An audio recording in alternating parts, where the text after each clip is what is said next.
नमस्कार, स्वराज एक्सप्रेस देख रहे हैं आप। मैं हूं आपके साथ रितिका शर्मा। आइए इस बुलेटिन की शुरुआत करते हैं हेडलाइंस के साथ। नीट और जेईई परीक्षाओं के विरोध में देश भर में कांग्रेस का प्रदर्शन। सोनिया गांधी ने कहा, छात्रों के भविष्य को लेकर कोई भी फैसला लेने से पहले उनकी सहमति जरूरी।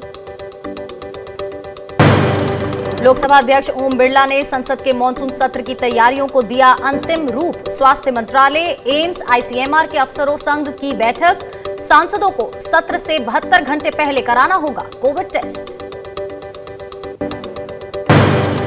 वहीं केंद्र के कृषि अध्यादेशों और बिजली संशोधन बिल के खिलाफ पंजाब विधानसभा में प्रस्ताव पारित। सीएम अमरिंदर सिंह ने केंद्र के कृषि से जुड़े तीनों अध्यादेशों को बताया किसान विरोधी।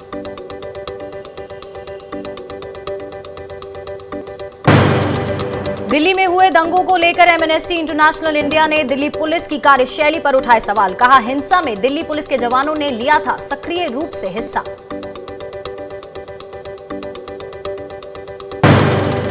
और सुशांत सिंह राजपूत मौत मामले में सीबीआई की रिया चक्रवर्ती, पिता और भाई से पूछताछ। नीरज पिठानी और दीपेश से भी किए सवाल जवाब।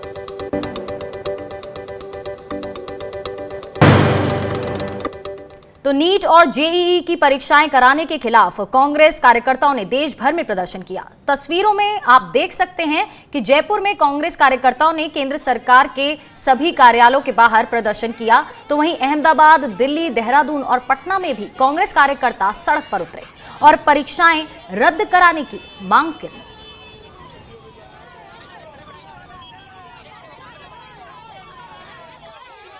प्रधानमंत्री नरेंद्र मोदी आदेश दे रहे हैं, फैसले ले रहे हैं, ये सरासर गलत है।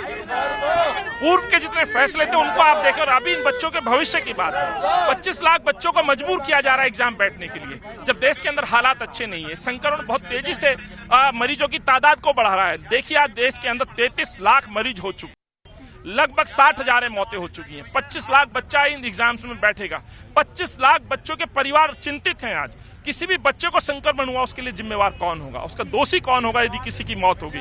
सरकार की तैयारियां वैसे ही हैं जैसे नोटबंदी में थी, जैसे इस लॉकडाउन को लेकर के फैसला किया, वैसी तैयारी एग्जाम के सेंटरों पे है। कोरोना काल में आप देख रहे हैं देश भर में 75,000 से ज्यादा मामले हो चुके हैं। रोज मौत के आंकड़े बढ़ रहे हैं और इस कोरोना काल में सरकार ने छात्रों की जिंदगियों को ताक पे रख दिया। और वहीं सड़कों पर प्रदर्शन करने के साथ ही कांग्रेस सोशल मीडिया पर speak up for student safety अभियान चला रही है। कांग्रेस का कहना है कि कोरोना संक्रमण के बीच परीक्षाओं का आयोजन कराने का फैसला तानाशाहीपूर्ण है और इससे छात्रों की सेहत को खतरा पैदा होगा। कांग्रेस का कहना है कि इन परीक्षाओं के आयोजन से 25 लाख छात्रों के स्वास्थ्य और सुरक्षा को खतरे में डाला जा रहा है। Increasing nature of COVID-19 cases. Day by day, more than 75,000 cases are increasing. It is spreading like anything. And where is the safety of the students? Without safety and ensuring, how can the student will get a mental peace to write an examination? Therefore, government has to consider these factors before finalizing the date. Not only we people. The support government supported state government also requested the central government to postpone this. वहीं कांग्रेस की speak up for student safety के अभियान के तहत कांग्रेस अध्यक्ष सोनिया गांधी ने कहा कि छात्र हमारा भविष्य हैं। हम एक बेहतर भारत के निर्माण के लिए उन पर निर्भर हैं। इसीलिए यदि उनके भविष्य के संबंध में कोई फैसला लेना है तो ये महत्वपूर्ण है कि ये उनकी सहमति के साथ लिया जाए। और वहीं कांग्रेस के speak up for student safety अभियान के तहत कांग्रेस के पूर्व अध्यक्ष राहुल गांधी ने भी ट्वीट कर अपनी बात रखी। राहुल गांधी ने कहा कि नीट और जेईई के छात्रों की सेहत से समझौता नहीं किया जा सकता है। सरकार को परीक्षा से जुड़े सभी लोगों से बात करनी चाहिए और एक मत पर पहुंचना चाहिए।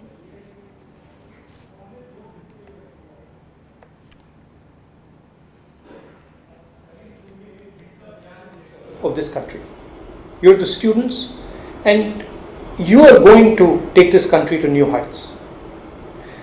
Everybody understands what has happened over the last 3 or 4 months. Everybody understands the mishandling of COVID, the way the epidemic has been handled, the devastation that has been caused, the economic destruction, the pain that this country has had to bear. Now, what I don't understand is why you should be held responsible and why further pain should be imposed on you. I don't understand what you have done that is wrong. I can clearly see that the government has been incompetent. So why should the government force anything on you? It's important that the government listens to the students. They're wise. They have the interest of this country at heart. And any decision that is made with regards to these exams is made after a conversation and after a consensus has been developed. And this is my message to the government of India. Please, you have already caused enough destruction to them. You have hurt the students of this country. Please listen to them. Have a conversation and resolve this issue. तो NEET और JEE के परीक्षाओं के आयोजन को लेकर देश भर में प्रदर्शन हो रहा है और इसी बीच कांग्रेस महासचिव प्रियंका गांधी ने ट्वीट कर कहा कि कोरोना के बढ़ते संक्रमण के माहौल में जेईई और नीट परीक्षा देने जाने वाले छात्र छात्राओं और उनके अभिभावकों की बात सुननी जरूरी है। ये बच्चे देश का भविष्य हैं। छात्र छात्राओं की चिंताओं को संवेदना से देखना होगा, न कि हठ और राजनीतिक दृष्टि से।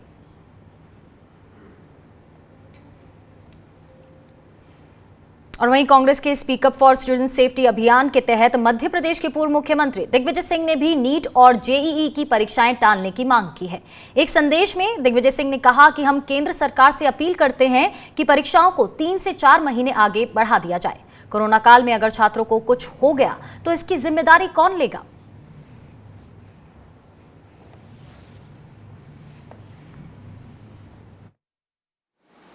कोरोना का संकट बढ़ता जा रहा है।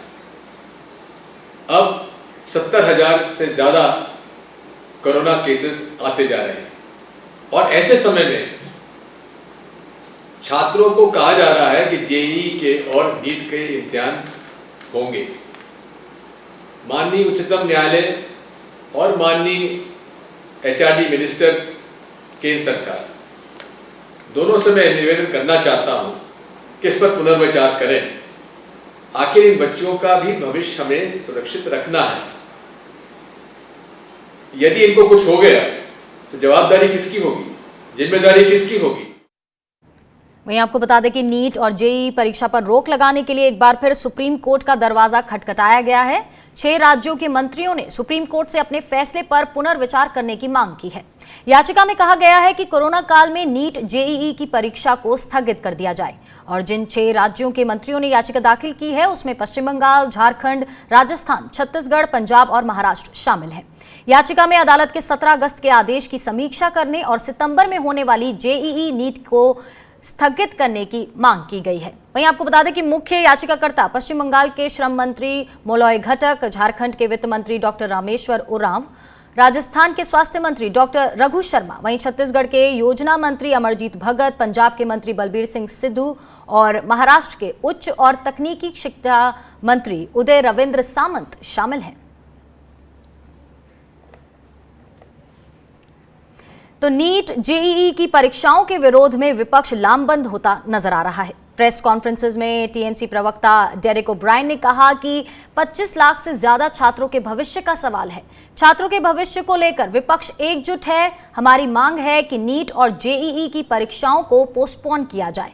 वहीं कांग्रेस प्रवक्ता अभिषेक मनु सिंघवी ने कहा कि केवल 7 राज्य ही नहीं और भी कई राज्य नीट और जेईई की परीक्षाओं को लेकर एकजुट हैं।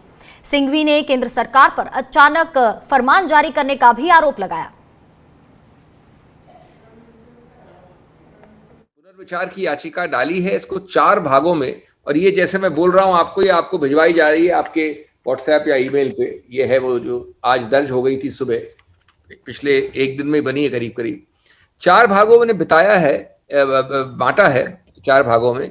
एक तो सुरक्षा और स्वास्थ्य के मुद्दे, दूसरा कि किस प्रकार से लॉजिस्टिक्स इस पूरे मामले की करीब करीब असंभव है जिस प्रकार से आज हो रहा है, तीसरा वो संतुलित तौर तरीके जिससे कि आप दोनों उद्देश्य उपलब्ध कर सकें, सुरक्षा का भी और शिक्षा का भी, स्वास्थ्य का भी और शिक्षा का भी, और चौथा कि वो कौन से अनिवार्य नीति नियम होंगे जिनके आधार पे आप ये मीटिंग कर पाएंगे अगर आप नवंबर में परीक्षा करते हैं। Chief ministers of all these states working it out together. Not only the members of parliament and the ministers and everyone and the organizations, but also the youth and the student wings of all these political parties together. We are here. And I can assure you, this is not the first time you're going to see us together. In the next days, weeks and months ahead, as we go into parliament, there'll be a lot of great teamwork like this. चलिए बढ़ते हैं आगे। लोकसभा अध्यक्ष ओम बिरला ने कोविड-19 को देखते हुए monsoon सत्र की तैयारियों को अंतिम रूप देने के लिए दोनों सदनों के अधिकारियों, स्वास्थ्य मंत्रालय, आईसीएमआर और दूसरी एजेंसियों के अधिकारियों के साथ बैठक की। संसद का मॉनसून सत्र आपको बता दें 14 सितंबर से शुरू होने वाला है और 1 अक्टूबर को ये खत्म होने की संभावना है। वहीं बैठक के बाद ओम बिरला ने कहा कि दोनों सदनों में बैठने की व्यवस्था स्वास्थ्य मंत्रालय के दिशा निर्देशों के हिसाब से होगी। सत्र के लिए व्यापक इंतजाम किए गए हैं। लोकसभा अध्यक्ष ने सांसदों से अपील की है कि वे सत्र के दौरान गाइडलाइंस का पालन करें।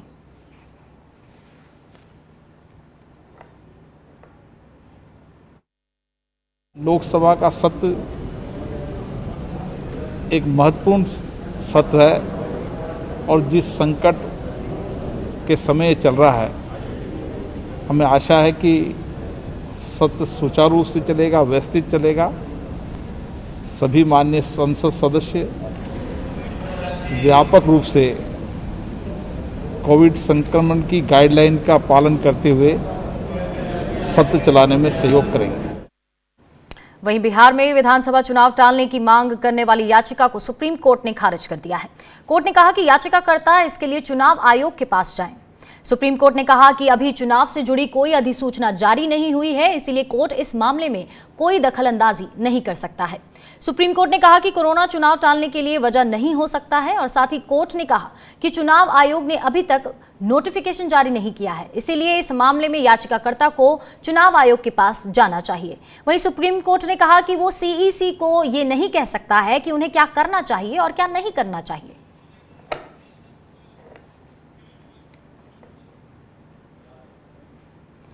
वहीं आपको बता दें कि बिहार में विधानसभा चुनाव के लिए सरगर्मी बढ़ती जा रही है। कांग्रेस कमेटी के सचिव और बिहार प्रभारी अजय कपूर की अगुवाई में बैठक हुई, जिसमें चुनाव को लेकर रणनीति पर चर्चा की गई। कांग्रेस नेताओं ने कहा कि नीतीश सरकार के रवैये से जनता ऊब चुकी है। बिहार की जनता बदलाव चाहती है। उन्होंने कहा कि विधानसभा चुनाव को कांग्रेस ने मजबूती से लड़ने का फैसला किया है। वहीं बिहार चुनाव के लिए कांग्रेस 100 वर्चुअल सम्मेलन करेगी। वहीं 1 से 21 सितंबर तक लगातार वर्चुअल सम्मेलन का आयोजन किया जाएगा। कांग्रेस कार्यकर्ताओं को बूथ स्तर पर ट्रेनिंग भी दी जाएगी।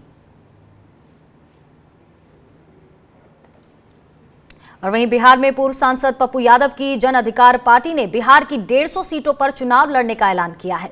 इसका ऐलान पार्टी के प्रमुख पप्पू यादव ने किया है। पप्पू यादव ने कहा कि जन अधिकार पार्टी की कोर कमेटी ने 150 सीटों पर चुनाव लड़ने का फैसला किया है। पप्पू यादव ने कहा कि उनकी पार्टी चुनाव में किसी मोर्चे में शामिल नहीं होगी। 2015 में आपको बता दें विधानसभा चुनाव में जन अधिकार पार्टी ने 74 सीटों पर उम्मीदवार उतारे थे और 2015 में जन अधिकार पार्टी ने समाजवादी पार्टी, एनसीपी, समरस समाज पार्टी और समाजवादी जनता दल और नेशनल पीपल्स पार्टी से मिलकर तीसरे मोर्चे का गठन किया था और ये गठबंधन सभी 243 सीटों पर चुनाव लड़ा था।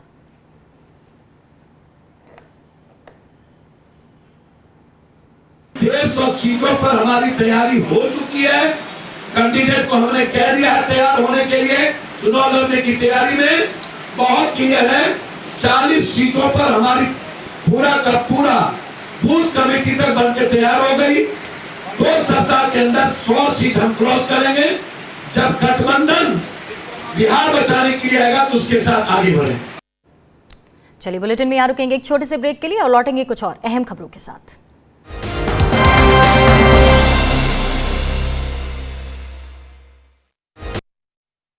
क्या खत्म हो जाएगी एमएसपी? किसान तो कर्जे में जा रहा है, किसान को कुछ भी नहीं बच रहा है। क्या कभी हो पाएगी किसानों की आय दोगुनी? क्यों किसानों से बड़े हैं कॉर्पोरेट के मुद्दे? क्या कभी मिल पाएगी हमारे किसानों को भी पश्चिमी देशों के किसानों जैसी सब्सिडी? क्यों भारत में बढ़ रहे हैं अमेरिका और चीन के कृषि उत्पाद? क्यों किसान के लिए महंगा है कर्ज और कॉर्पोरेट के लिए सस्ता? क्यों कोई नहीं सुनता आवाज किसानों की? जुड़िए मेरे साथ हिंद किसान की बात स्वराज एक्सप्रेस पर। स्ट्रीम कोई भी हो, बेस्ट करियर ऑप्शन के लिए है Bhabha university. Best faculty, world class infrastructure, scholarships, high tech labs, 27 acre of lush green campus, hostel facility, admissions open for engineering, pharmacy, dental, computer application, management and agriculture. Bhabha university at Hoshangabad road Bhopal. Call 9165025500।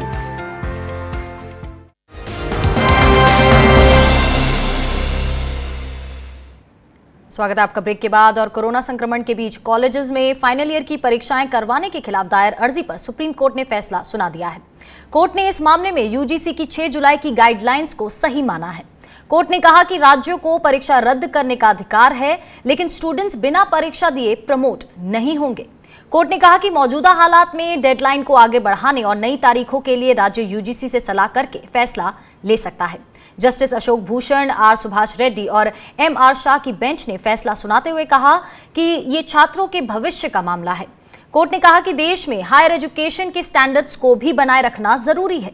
Court ने राज्यों को थोड़ी राहत देते हुए कहा कि महामारी की वजह से अगर वे परीक्षाएं नहीं करवा सकते हैं तो नई तारीखों के लिए यूजीसी से सलाह लेनी होगी। वहीं राज्य आपदा प्रबंधन अधिनियम के तहत परीक्षाओं की डेडलाइंस आगे बढ़ाने पर फैसला ले सकते हैं, लेकिन छात्रों के भविष्य को देखते हुए यूजीसी की गाइडलाइंस के हिसाब से ही चलना होगा। वहीं सुनवाई के दौरान आपको बता दें कि केंद्र सरकार ने कोर्ट में कहा कि फाइनल ईयर की परीक्षा कराना ही छात्रों के हित में है। सरकार की ओर से यूजीसी का पक्ष सॉलिसिटर जनरल तुषार मेहता ने रखा था। उन्होंने कहा कि परीक्षा के मामले में नियम बनाने का अधिकार यूजीसी के पास ही है।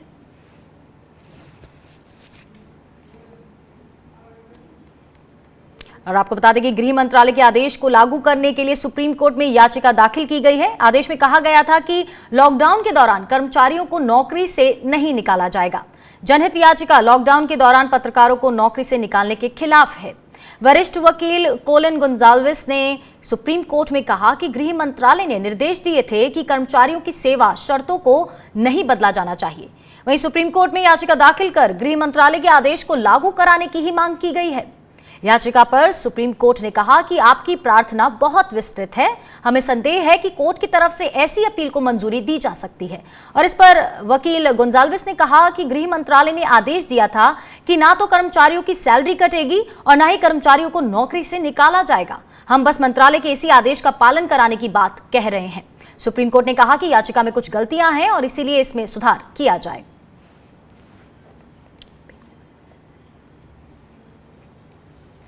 बढ़ते हैं आगे। राजधानी दिल्ली में फरवरी के आखिरी हफ्ते में हुए दंगे को लेकर एमनेस्टी इंटरनेशनल इंडिया ने दिल्ली पुलिस की कार्यशैली पर सवाल उठाए हैं।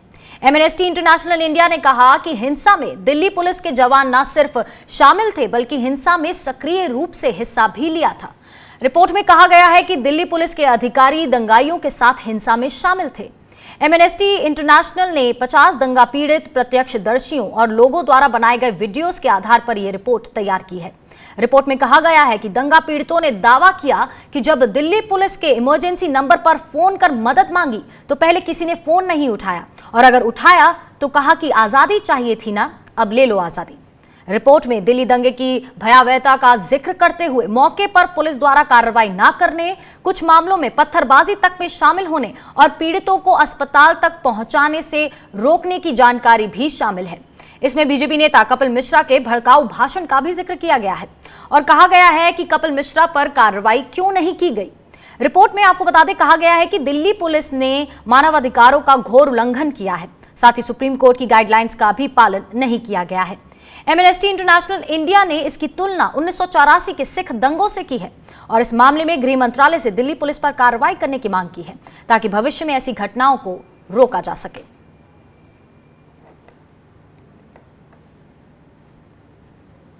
बढ़ते आगे। निजी टेलीविजन चैनल सुदर्शन टीवी को दिल्ली हाई कोर्ट से झटका लगा है। दिल्ली हाई कोर्ट ने सुदर्शन टीवी के सिविल सर्विस परीक्षा में मुस्लिमों से जुड़े प्रोग्राम पर रोक लगाने का आदेश दिया है। साथ ही नोटिस जारी कर जवाब मांगा है। अब इस मामले पर आपको बता दें 7 सितंबर को सुनवाई होगी। जामिया यूनिवर्सिटी के छात्रों ने सुदर्शन टीवी के खिलाफ याचिका दायर की थी।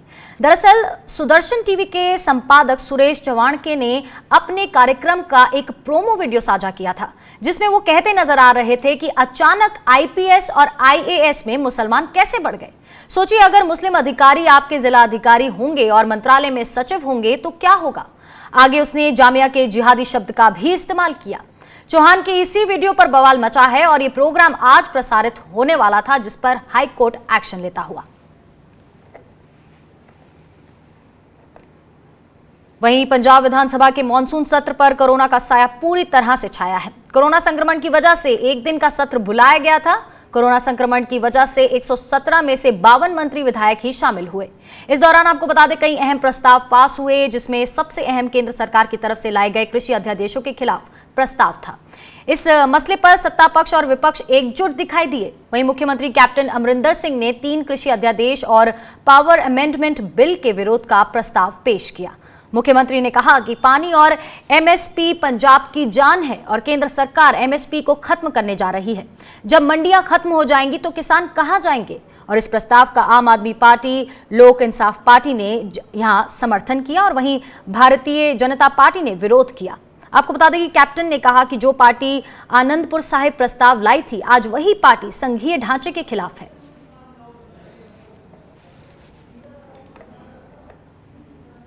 बढ़ते हैं आगे। छत्तीसगढ़ विधानसभा में सरकार ने छत्तीसगढ़ विश्वविद्यालय संशोधन विधेयक 2020 को पास कर दिया है, जिसके बाद बस्तर विश्वविद्यालय का नाम शहीद महेंद्र कर्मा के नाम पर कर दिया गया है।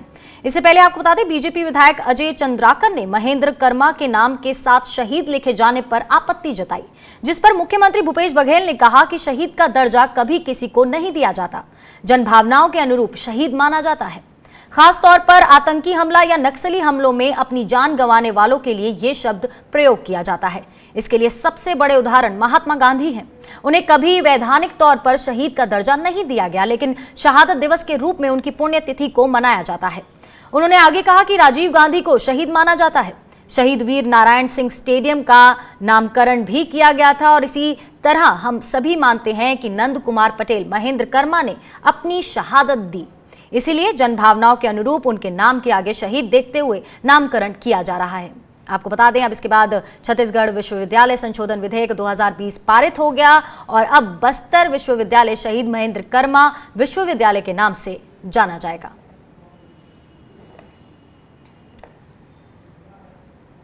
वहीं छत्तीसगढ़ के नए विधानसभा भवन का भूमि पूजन 29 अगस्त को होगा। 29 अगस्त को दोपहर 12 बजे कांग्रेस अध्यक्ष सोनिया गांधी और कांग्रेस सांसद राहुल गांधी वीडियो कॉन्फ्रेंसिंग के जरिए नए विधानसभा भवन का भूमि पूजन करेंगे। छत्तीसगढ़ के नवा रायपुर अटल नगर में विधानसभा की नई बिल्डिंग बनेगी। भूमि पूजन कार्यक्रम में मुख्यमंत्री भूपेश बघेल, विधानसभा अध्यक्ष डॉक्टर चरणदास महंत, साथ ही नेता प्रतिपक्ष धर्मलाल कौशिक, लोक निर्माण मंत्री ताम्रध्वज साहू, संसदीय कार्य मंत्री रविंद्र चौबे, विधानसभा के उपाध्यक्ष मनोज मंडावी समेत बघेल सरकार के मंत्री, वहीं छत्तीसगढ़ के सांसद, संसदीय सचिव और विधायक भी मौजूद रहेंगे। विधानसभा की नई बिल्डिंग 51 एकड़ जमीन पर बनी जाए। बढ़ते आगे। वहीं समाज सेवी अन्ना हजारे ने दिल्ली बीजेपी अध्यक्ष आदेश गुप्ता की चिट्ठी का जवाब दिया है। चिट्ठी में कहा गया है कि 24 अगस्त को आपका लिखा पत्र मीडिया के जरिए मिला। आपने पत्र में लिखा है कि दिल्ली आकर लोकपाल आंदोलन जैसा आंदोलन कर आवाज उठाएं और हमारा साथ दें। अन्ना हजारे ने पत्र के जवाब में कहा कि आपका प्रेस को लिखा पत्र पढ़कर मुझे अफसोस हुआ। बीजेपी की देश में 6 साल से सरकार है। आपकी पार्टी में बड़ी तादाद में युवा हैं। उन्होंने कहा कि दुनिया में सबसे ज्यादा पार्टी सदस्यों का दावा करने वाली पार्टी के नेता 83 साल के अन्ना हजारे जैसे फकीर आदमी को, जिसके पास कुछ नहीं है, उसे दिल्ली में आंदोलन करने के लिए बुला रहे हैं। इससे ज्यादा दुर्भाग्यपूर्ण बात और क्या हो सकती है। पत्र में कहा गया कि केंद्र में सरकार आपकी है। दिल्ली सरकार के भी कई विषय केंद्र सरकार के पास हैं और ऐसे में अगर दिल्ली सरकार ने भ्रष्टाचार किया है तो क्यों उनके खिलाफ कठोर कानूनी कार्रवाई आपकी सरकार नहीं करती।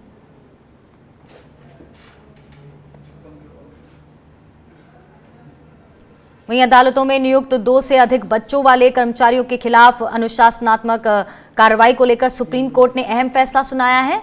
आपको बता दें, सुप्रीम कोर्ट ने कहा कि मध्य प्रदेश में जिला जज अदालतों में नियुक्त 2 से अधिक बच्चों वाले कर्मचारियों के खिलाफ अनुशासनात्मक कार्रवाई करने के लिए आजाद हैं। 2 से अधिक बच्चे सेवा नियम 2016 का उल्लंघन है। कोर्ट ने कहा कि राज्य न्यायपालिका के कर्मचारी 2016 के सेवा नियमों से शासित होते हैं।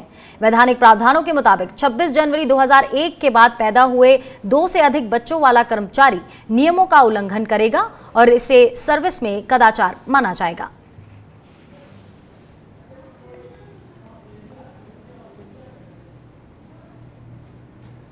बढ़ते आगे, हरियाणा में कोरोना संक्रमण के बढ़ते मामलों को देखते हुए खट्टर सरकार ने अपने फैसलों में बदलाव किया है। हरियाणा में वीकेंड लॉकडाउन की जगह अब सोमवार और मंगलवार को लॉकडाउन का ऐलान किया गया है। राज्य सरकार के नए आदेश के मुताबिक अब सोमवार और मंगलवार को सभी दुकानें और दफ्तर बंद रहेंगे। इसका मतलब यह है कि अब शनिवार और रविवार की बजाय सोमवार और मंगलवार को साप्ताहिक लॉकडाउन लागू रहेगा। हालांकि इस दौरान पहले की तरह ही जरूरी सेवाएं संबंधी दुकानें खुली रहेंगी। यहां आपको बता दें कि हरियाणा में मुख्यमंत्री और स्पीकर समेत कई विधायक कोरोना की चपेट में आ चुके हैं।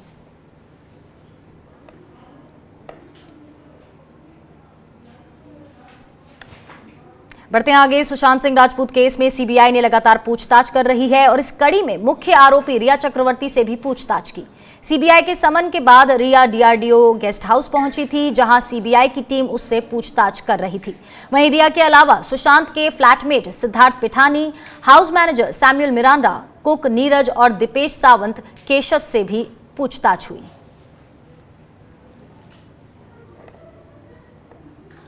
वहीं सुशांत सिंह मामले में नारकोटिक्स कंट्रोल ब्यूरो ने भी जांच शुरू कर दी है। एनसीबी के अधिकारियों ने प्रवर्तन निदेशालय के अधिकारियों से जानकारी मांगी है, जो अभिनेता सुशांत सिंह राजपूत की मौत के मामले में उनकी जांच के दौरान सामने आई है।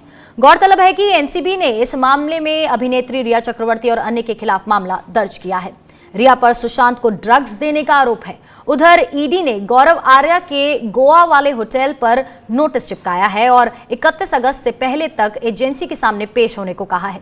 गौरव आर्या वो शख्स हैं जिसके साथ रिया चक्रवर्ती का व्हाट्सएप चैट सामने आया था और सूत्रों की माने तो गौरव आर्या अंडरवर्ल्ड के ड्रग्स माफिया के रैकेट का हिस्सा है। मुंबई के बड़े बड़े क्लाइंट्स और बड़े बड़े रेव पार्टीज में वे ड्रग्स मुहैया कराते हैं और रिया चक्रवर्ती उन्हीं में से एक क्लाइंट है और साल 2015 के पहले से रिया गौरव आर्या को जानती थी और संपर्क में थी। और इसी बीच आपको बता दें, ईडी रिया चक्रवर्ती के पिता के और बैंक लॉकर को भी खंगाल रही है और उनके बैंक अकाउंट देखे जा रहे हैं। ईडी ने कल इस मामले में कई घंटे तक पूछताछ की थी। वहीं सुशांत सिंह के चचेरे भाई और विधायक नीरज बबलू ने एक बार फिर कहा कि सुशांत का प्री प्लान्ड मर्डर किया गया है। टीवी चैनल में रिया के इंटरव्यू को भी उन्होंने प्री प्लान्ड बताया। प्री प्लान्ड इंटरव्यू है, जो सवाल कर रहे हैं जवाब भी उन्होंने सेट कर रखा था। सुशांत के मरने का कोई गम उसको नहीं है। जिस तरह से मुस्कुरा रही है, इससे यह स्पष्ट हो रहा है कि जिस मिशन में वो लगी हुई थी, सुशांत को यहाँ तक पहुँचाने के मिशन में जो लगी हुई थी, उस मिशन में उन्हें सफलता मिला है। उस तरह का मुस्कुराहट उसके चेहरे पे है। हम लोग लगातार करें को विष कन्या है और विष कन्या ने सुशांत को डसने का काम किया। मीडिया में कुछ लोग ऐसे बैठे हुए जिनको उन्होंने पूरे उनके टीम ने मैनेज करके अपना कुछ बचाने का काम किया जा रहा है, तो वो इन चीज़ों से बचने वाली नहीं है। तमाम जाँचों से ये स्पष्ट होते जा रहा है कि उसने जो प्री प्लानिंग मर्डर किया है और वो सब चीज़ जाँच में स्पष्ट हो जाएगी। चलिए, इसी के साथ इस बुलेटिन में इतना ही। आप बने रहिए स्वराज एक्सप्रेस के साथ। नमस्कार।